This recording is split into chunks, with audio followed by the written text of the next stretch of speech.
ముందుగా SSRK YouTube channel కు స్వాగతం సుస్వాగతం. నా పేరు శివరాం ప్రసాద్. మనం గత వీడియోలలో నూతన సిలబస్ ను అనుసరించి కవి పరిచయాలని చూసుకోవడం అనేది జరిగింది. 3 నుంచి 10 తరగతులు ఉన్నటువంటి కవి పరిచయాలని చూసుకోవడం అనేది జరిగింది.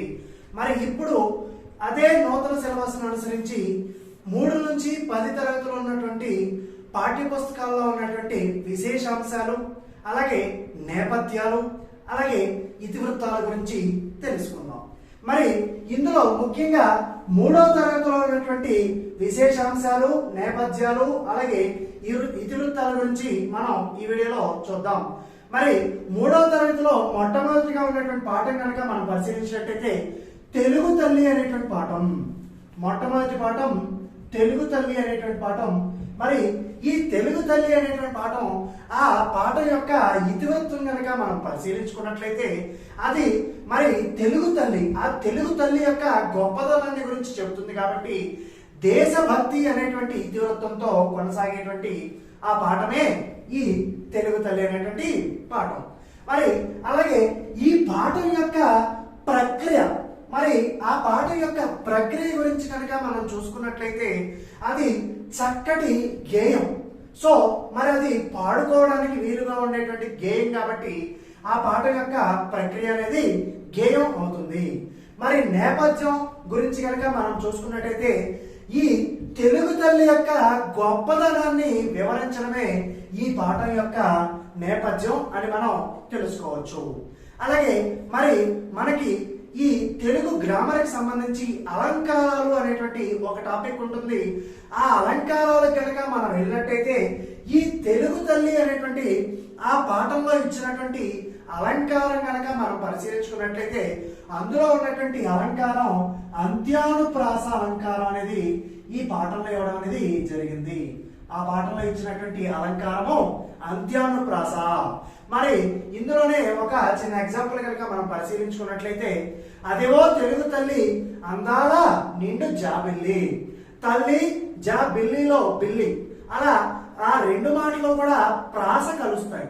ఆ ప్రాస ఎక్కడ కలుస్తుంది అంటే కనుక అంత్యంలో, అంటే చివరిలో కలుస్తుంది. కాబట్టి అంత్యానుప్రాస అలంకారము, ఈ పాఠంలో ఉన్నటువంటి అలంకారము అంత్యానుప్రాస. మరి ఇదే పాఠంలో మనకి ఒక చక్కటి పాఠం ఇవ్వడం అనేది జరుగుతుంది. తల్లి భారతి వందనము, నీ ఇల్లే మా నందనము. మరి అందులో కూడా ఉన్నటువంటి ఆ పాటలో ఉన్నటువంటి అలంకారం కనుక మనం పరిశీలించినట్టయితే దాన్ని కూడా మనం పరిశీలించుకున్నట్టయితే అంత్యానుప్రాస అలంకారం అని మనం చెప్పుకోవచ్చు. ఈ విధంగా తెలుగు తల్లి అనేటువంటి పాఠంలో ఉన్నటువంటి మరి ఆ నేపథ్యాలను, ఇతివృత్తాలను, ప్రక్రియలను కూడా చూసుకోవడం అనేది జరిగింది. ఆ తర్వాత ఉన్నటువంటి 2వ పాఠాన్ని పరిశీలిద్దాం. మరి ఈ 2వ పాఠాన్ని కనుక మనం పరిశీలించుకున్నట్లయితే అలాగే ఇదే తెలుగు తల్లి అనేటువంటి పాఠంలో ఐకమత్యం అనేటువంటి ఒక కథ కూడా ఉంటుంది. ఆ ఐకమత్యం అనేటువంటి ఆ కథను కనుక మనం పరిశీలించుకున్నట్లయితే ఆ కథలో ఉన్నటువంటి పాత్రలు ఎంతమంది అంటే కనుక రామాపురం అనేటువంటి ఒక గ్రామంలో ఒక తండ్రి ఉంటాడు. ఆ తండ్రికి 3 కొడుకులు. ఆ 3 కొడుకులు కూడా ఎప్పుడు వారిలో వారు కలహించుకుంటూ ఉంటే వీరికి ఆ 3కి కూడా ఎలాగైనా సరే వాళ్ళకి బుద్ధి చెప్పాలి, వాళ్ళు కలిసిమెలిసి ఉండేలాగా చూడాలి అని చెప్పి ఆ తండ్రి చేసేటువంటి ప్రయత్నమే మనకు ఆ ఐకమత్యం అనేటువంటి కథ. మరి ఈ కథలో ఆ రామాపురం అనేటువంటి గ్రామంలో ఆ తండ్రి ఆ కొడుకులందరినీ కూడా పిలిచి ఒక్కొక్కరికి ఒక మోపు కట్టె పొలం నుంచి విరమణం అనేది జరుగుతుంది. వాళ్ళు విరవలేకపోతారు. తర్వాత ఒక్కొక్క పొలం నుంచి విరవండిరా అంటే వాళ్ళు సులభంగా విరవడం అనేది జరుగుతుంది. అప్పుడు వాళ్ళని అడుగుతాడు, మీరు ఏమి గ్రహించారు నాయన అనగా ఆ కుమారులు 3 కూడా ఈ విధంగా చెప్తారు. మనకి పాఠ్య పుస్తకంలో ఇన్వర్టెడ్ కామాస్ ఉన్నటువంటి లైన్లు ఎక్కడున్నా కానీ చాలా ఇంపార్టెంట్ అండి. వాటిని టెట్ ఎగ్జామ్ లో ఇవ్వడం అనేది జరుగుతుంది. మరి ఆ కథలో ఇచ్చినటువంటి మాట ఏమంటుందంటే, నాన్న కలిసి ఉంటే ఎప్పుడు కూడా ఎవరో కూడా మమ్మల్ని విడదీయలేరు, అదే విడిపోతే మేము బలహీనం అయిపోతాము. కాబట్టి మేము ఎప్పుడు కూడా కలహించము, ఎప్పుడు కలిసే ఉంటాము. ఇక్కడ ఈ మాటలు అన్నది ఎవరు అని అడగడం అనేది జరుగుతుంది. ఆ మాటలు అన్నది కొడుకులు. మరి ఆ తండ్రి యొక్క గ్రామం ఏంటి అంటే కనుక రామాపురం అనేటువంటి గ్రామం. అలాగే మరి రెండో పాఠాన్ని కనుక మనం పరిశీలించుకున్నట్టయితే మర్యాద చేద్దాం అనేటువంటి ఒక చక్కటి హాస్య కథను ఇవ్వడం అనేది జరిగింది. ఆ పాఠం మర్యాద చేద్దాం, మర్యాద చేద్దాం. మరి ఈ మర్యాద చేద్దాం అనేటువంటి ఆ కథను కనుక మనం పరిశీలించినట్టయితే ఆ పాఠం యొక్క ఇతివృత్తం కనుక మనం పరిశీలించినట్టయితే హాస్యం అనేటువంటి ఇతివృత్తంతో రాయబడినటువంటి పాఠమే ఈ మర్యాద చేద్దాం అనేటువంటి పాఠం. అలాగే మరి ఈ మర్యాద చేద్దాం అనేటువంటి పాఠం యొక్క ప్రక్రియ కనుక మనం పరిశీలించినట్టయితే ఒక చక్కటి కథ.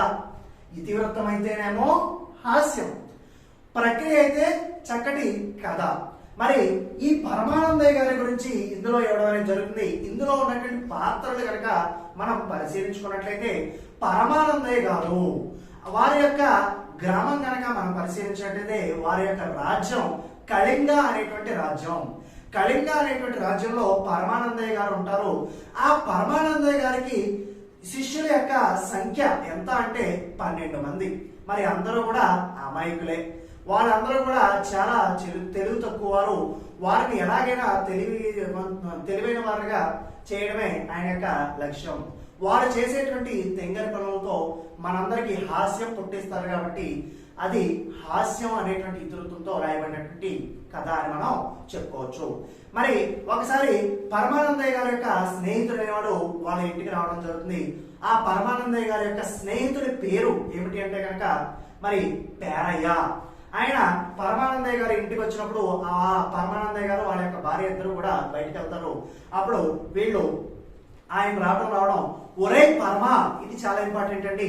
ఒరే పరమ ఎక్కడ ఉన్నావురా అనుకుంటూ వస్తాడు. ఇంతలో మరి ఈ శిష్యులు ఎవరైతే ఉంటారో వాళ్ళందరూ కూడా మా గురువు గారిని ఇలా అంటాడా అని చెప్పేసి కొడదామని చెప్పి చూస్తారు. ఇంతలో ఈ పరమానందయ్య గారు రావడం అనేది జరుగుతుంది. అప్పుడు ఈయన చెప్పినటువంటి మాట ఏమంటారంటే, ఒరే మన ఇంటికి ఎవరైనా వస్తే వారిని అతిథులు అంటాము, అతిథులు మనకు దేవుళ్ళు, వారిని గౌరవించాలి, గుర్తుపెట్టుకోండి అని మన పరమానందయ్య గారు చెప్పడం అనేది జరుగుతుంది. ఈ మాట చాలా ఇంపార్టెంట్ అండి. మరి ఆ మాట గుర్తుపెట్టుకున్నటువంటి ఆ శిష్యులు ఎవరైతే ఉంటారో వాళ్ళందరూ కూడా అదే మాటను గుర్తుపెట్టుకుంటారు. ఒకరోజు మరలా ఈ పరమానందయ్య గారు ఊరు వెళ్ళినప్పుడు వారి ఇంట్లోకి దొంగలు రావడం అనేది చూడడం అనేది జరుగుతుంది. అప్పుడు శిష్యులు ఈ విధంగా ఉంటారు, ఇన్వర్టెడ్ కామర్స్ లో ఈ మాట ఉంటుందండి. మరి ఏమంటారంటే, ఒరే వాళ్ళు మన ఇంటికి అతిథులు వస్తున్నారా, దూరి వస్తున్నారు, వాళ్ళు మనకు అతిథులు, వాళ్ళు మనకు దేవుళ్ళు అనేటువంటి మాటలు వినబడడం అనేది జరుగుతుంది. మరి ఆ విధంగా ఈ పాఠాన్ని పూర్తి చేయడం అనేది జరిగింది. ఆ తర్వాత ఈ మర్యాద చేద్దాం అనేటువంటి ఆ పాఠం తర్వాత ఉన్నటువంటి ఒక చక్కటి కథ, ఈసప్ కథ అయినటువంటి జింక అనేటువంటి కథ. మరి అది ఏ కథ అంటే ఈసప్ కథ. మరి ఈ ఈసప్ కథ అనేది ఏమిటి అంటే కనుక పురాణ గాథ అయినటువంటి గ్రీకుకు సంబంధించినటువంటి పురాణ కథలే ఈ ఈసప్ కథలని మనం చెప్పుకోవచ్చు. అవి దాదాపు 2000 సంవత్సరాల క్రితం రాయడం అనేది జరిగింది. ఒకసారి ఆ జింక అనేది ఆ నీళ్లలో తన యొక్క ప్రతిబింబాన్ని చూసుకుని, నా యొక్క కొమ్ములు అనేవి చాలా అందంగా ఉన్నాయి, నా కాళ్ళు మాత్రం సన్నగా పుల్లల్లాగా ఉన్నాయి. ఇది ఇన్వర్టెడ్ కామర్స్ లో ఉండేటువంటి మాట. మరి అది అనుకున్న తర్వాత ఒక పులి తనను తినడానికి ప్రయత్నించడం అనేది జరుగుతుంది. అప్పుడు ఆ జింక అనేది పరిగెత్తుతూ ఉండగా తన యొక్క కొమ్ములు అనేవి పొదల చిక్కుకోవడం అనేది జరుగుతుంది. అప్పుడు అది ఎలాగో తప్పించుకుని పారిపోయి తన యొక్క ప్రాణాన్ని కాపాడుకోవడం అనేది జరుగుతుంది. అప్పుడు ఆ తర్వాత ఏముంటుంది అంటే, నేను ఎంత దద్దమనో, అందంగా ఉన్నాయి అని మురిసిపోయినటువంటి నా కొమ్ములే నాకు ఈరోజు ప్రాణం మీదకి తెచ్చిపెట్టాయి, కానీ సన్నగా పొల్లలాగా ఉన్నాయి అనుకున్నటువంటి నా కాళ్లే నన్ను ఈరోజు ప్రాణాలు కాపాడేలాగా చేశాయి అని చెప్పేసి అనుకోవడం అనేది జరుగుతుంది. అది ఆ పాఠ్యానికి సంబంధించినటువంటి విశేషాంశం. తర్వాత ఉన్నటువంటి మూడో పాఠం మంచి బాలుడు అనేటువంటి పాఠం. ఆ తర్వాత ఉన్నటువంటి పాఠం మంచి బాలుడు అనేటువంటి పాఠం. మరి ఈ మంచి బాలుడు అనేటువంటి పాఠానికి సంబంధించి చూసుకున్నట్టయితే ఆ మంచి బాలుడు అనేటువంటి పాట యొక్క ఇతివృత్తం కనుక మనం పరిశీలించినట్టయితే సహానుభూతి అనేటువంటి ఇతివృత్తంతో రాయబడినటువంటి పాఠమే ఈ మంచి బాలుడు అని మనం చెప్పుకోవచ్చు. మరి దీన్ని ఏ విధంగా రాయబడింది అంటే కనుక దాని యొక్క ప్రక్రియ కనుక పరిశీలించినట్టయితే గేయ కథ, గేయ రూపంలో ఉండేటువంటి చక్కటి కథ. మరి ఒకనొక రోజు ఒక ముసలి అవ్వ తన యొక్క దారిలో నడుచుకుంటూ వెళ్తూ ఉంటుంది. అలా వెళ్తూ ఉండగా తాను ఆ బురద మడుగులో నుంచి నడవలేక నడుస్తుంటే ఆ దారిని పోయేటువంటి అందరూ కూడా తనను చూస్తారే గానీ పట్టించుకోకుండా వెళ్ళిపోతా ఉంటారు. ఇంతలో ఒక బాలుడు చాలా చక్కటి మంచి బాలుడు అతను ఏం చేస్తాడంటే ఆ అవ్వను తన యొక్క చేతితో పట్టుకుని వాళ్ళ ఇంటి దగ్గర దింపి రావడం అనేది జరుగుతుంది. అప్పుడు ఆ పిల్లాడు తన యొక్క స్నేహితుల దగ్గరికి వచ్చి చక్కగా చెప్తాడనమాట, ఒరే నేను మా అమ్మ దగ్గర లేనప్పుడు మరి ఇంకొక బాలుడు మా అమ్మకు కూడా సహాయం చేయాలి కదరా, మరి అమ్మ ఎవరికైనా సరే అమ్మే కదా అని చాలా చక్కటి సందేశాన్ని ఈ పాఠం ద్వారా ఇవ్వడం అనేది జరుగుతుంది. మరి ఆ విధంగా మంచి బాలుడు అనేటువంటి ఆ పాఠాన్ని చూడడం అనేది జరుగుతుంది. ఆ తర్వాత ఉన్నటువంటి ఒక చక్కటి కథ బావిలో నీళ్లు అనేటువంటి కథ. ఆ మంచి బాలుడు అనేటువంటి ఆ పాఠంలోని అంశమే ఈ కథ బావిలో నీళ్లు అనేటువంటి కథ. ఇది అక్బర్ బీర్బల్ కథలు. మరి ఈ అక్బర్ బీర్బల్ అనేటువంటి కథలకు సంబంధించి ఒకసారి ఒక జమీందారు ఒక రైతుకి తన యొక్క బావిని అమ్మడం అనేది జరుగుతుంది. అప్పుడు ఆ రైతు తను వచ్చి ఆ బావిలో ఉన్నటువంటి నీళ్ళని తోడుకుందాం అనేటువంటి ప్రయత్నం చేయగా ఆ జమీందారు అడ్డుపడి, నేను నీకు ఏమమ్మాను అంటే బావిని మాత్రమే అమ్మాను, మరి అందులో ఉన్నటువంటి నీళ్ళని నేను నీకు అమ్మలేదు అని చెప్తాడు. ఆ మాటకి కోపం వచ్చినటువంటి రైతు తను సరాసరి రాజుగారి దగ్గరికి వెళ్ళడం అనేది జరుగుతుంది. వాళ్ళ యొక్క ఇద్దరి యొక్క వాద ప్రతివాదాలు విన్నటువంటి బీర్బల్ గారు ఈ విధంగా చెప్తారండి, మరి అయ్యా మరి నువ్వు జమీందారు గారు నువ్వు ఆ రైతుకి బావిని మాత్రమే అమ్మావు, అవునా అంటే అవును అంటాడు జమీందారు. మరి నువ్వు ఆ బావిని అమ్మావు కదా, మరి అందులో నీ నీళ్లు ఎందుకున్నాయి? నువ్వు ఇన్ని రోజులు నీళ్లు పెట్టుకున్నందుకు తగినటువంటి పైకం ఆ యొక్క రైతుకి చెల్లించు, లేదా ఆ నీళ్ళన్ని నువ్వు తోడుకుని వెళ్ళిపో అని చెప్పడం జరుగుతుంది. అప్పుడు తను సిగ్గుపడి ఆ జమీందారు ఈ రైతుకి ఆ బావిని ఇచ్చివేయడం అనేది జరుగుతుంది. ఈ విధంగా అక్బర్ బీర్బల్ అనేటువంటి ఆ కథను చెప్పుకోవడం అనేది జరుగుతుంది. ఆ తర్వాత ఉన్నటువంటి పాఠం చాలా చక్కటి పాఠం, 4వ పాఠం అయినటువంటి నా బాల్యం అనేటువంటి పాఠం. మరి ఈ నా బాల్యం అనేటువంటి పాఠం షేక్ నాజర్ గారు బుర్ర కథకు పితామహుడైనటువంటి షేక్ నాజర్ గారి యొక్క జీవిత విశేషమైనటువంటి వారి యొక్క ఆత్మకథని తెలుపుతుంది. కాబట్టి మరి ఆ ఇతివృత్తం కనుక మనం పరిశీలించినట్లయితే బుర్ర కథ అనేటువంటి ఆ జానపద కళను తెలుపుతుంది కాబట్టి ఇతివృత్తం కళలు అని చెప్పవచ్చు. మరి ఆ ప్రక్రియ కనుక మనం పరిశీలించుకున్నట్టయితే షేక్ నాజర్ గారి యొక్క ఆత్మకథను గురించి చెబుతుంది. కాబట్టి దాని యొక్క ప్రక్రియ కనుక మనం పరిశీలించినట్టయితే ఆత్మకథ అని చెప్పుకోవచ్చు. మరి షేక్ నాజర్ గారి యొక్క తండ్రి మస్తాన్ గారు, అలాగే తల్లి బేనామి, వారి యొక్క జన్మస్థానం కనుక మనం పరిశీలించినట్టే గుంటూరు జిల్లాలో ఉన్నటువంటి పొన్నెకల్లు అనేటువంటి గ్రామం. ఆ నాజర్ గారు పుట్టిన వెంటనే ఆ గారవాడలో ఉన్నటువంటి తాతగారు ఏమంటారంటే అబ్దుల్ అజీజ్ అని పిలవడం అనేది జరుగుతుంది. ఇక్కడ మనం అడిగేటువంటి ప్రశ్న 2 రకాలుగా ఉంటుందండి. మరి ఆ గారవాడు తాతగారు పిలిచినటువంటి పేరు ఏమిటి, అలాగే తండ్రి గారు పెట్టినటువంటి పేరు ఏమిటి? గారవాడు తాతగారు అయితే గనక అబ్దుల్ అజీజ్, అలాగే తండ్రి గారు అయితే గనక షేక్ మస్తాన్ అని పిలవడం, షేక్ నాజర్ అని పిలవడం అనేది జరుగుతుంది. ఆ విధంగా మరి ఆయన చిన్నతనం నుంచే చాలా నిరుపేద ముస్లిం కుటుంబంలో పుట్టి ఎన్నో కష్టాలకు నష్టాలకు ఓర్చుకుని తర్వాత తన యొక్క బుర్రకథను పెంపొందించుకోవడం అనేది జరుగుతుంది. ఇందులో ఉండేటువంటి పాత్రలు కనుక మనం పరిశీలించినట్లయితే షేక్ నాజర్ గారు, ఆయన యొక్క తండ్రి, తల్లి, తాతగారు, అలాగే హార్మోనిస్ట్ ఖాదర్ గారు, అలాగే పంతులు గారు. మరి ఒక సమయంలో ఆ షేక్ నాజర్ గారు బడి నుంచి ఇంటికి వచ్చినటువంటి వేళలో ఆ అమ్మగారు చెప్తా ఉంటుంది, అయ్యా ఈ రోజు మీ తండ్రి గారు ఏ విధమైనటువంటి గింజలు తీసుకుని ఇంకా ఇంటికి రాలేదు, మరి నువ్వు ఈ రోజు ఏ చల్లో పాలో తాగి బడికి వెళ్ళిపో, సాయంకాలం పెద్దల కాడే పంతులు గారిని అడిగి ఇంటికి వచ్చేయి నాయన అని చెప్పడం అనేది జరుగుతుంది. అప్పుడు మన ఈ నాజర్ గారు ఏం చేస్తారంటే అలా చల్లో పాలో తాగి తను పాఠశాలకు వెళ్ళడం అనేది జరుగుతుంది.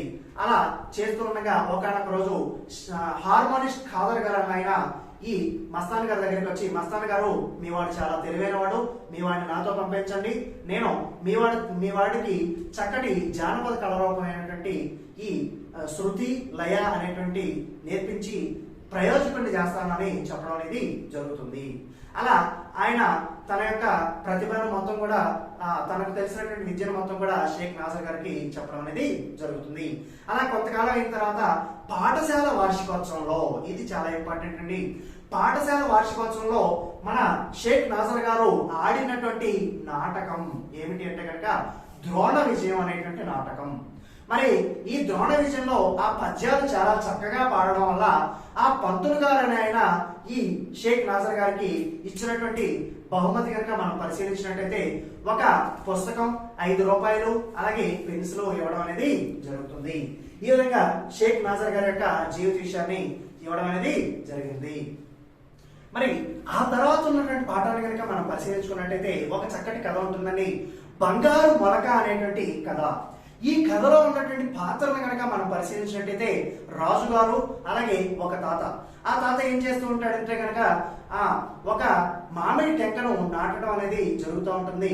రాజుగారు ఏమంటారంటే, తాత నువ్వు చాలా పిచ్చివాళ్ళలాగా ఉన్నావు, మరి నువ్వు ఇప్పుడు ఈ కాలంలో ఈ సమయంలో నువ్వు ఆ మొక్కను నాటితే అది ఎప్పటికి పెరుగుతుంది, ఎప్పటికి పెద్దదవుతుంది, అది నువ్వు ఎప్పుడు కాయలు తింటావు అని అడగడం అనేది జరుగుతుంది. అప్పుడు ఆ తాత ఏమంటాడంటే, రాజా నేను ఇది నాటేది నా కోసం కాదు, నా పిల్లల కోసం, వాళ్ళ పిల్లల కోసం, వాళ్ళ పిల్లల కోసం నేను ఇది నాటితే నా కూతురు తింటుంది, నా కొడుకు తింటాడు, వాళ్ళ మనవలు తింటారు, అలా మనం ఇప్పుడు తినేవి మన యొక్క పూర్వీకులు నాటినవే అని చెప్పడం అనేది జరుగుతుంది. అప్పుడు రాజుగారు ఏం చేస్తారంటే, మరి ఆ సమాధానం నచ్చినటువంటి రాజుగారు ఆ రాజుగారికి ఆ తాతగారికి 25 బంగారు నాణ్యాలు ఇవ్వడం అనేది జరుగుతుంది. అప్పుడు ఆ తాతగారు ఏమంటారంటే, చూసేవా రాజా, ఈ మొక్క నాటిన రోజే 25 బంగారు నాణ్యాలని నాకు ఇచ్చింది అని చెప్పడం అనేది జరుగుతుంది.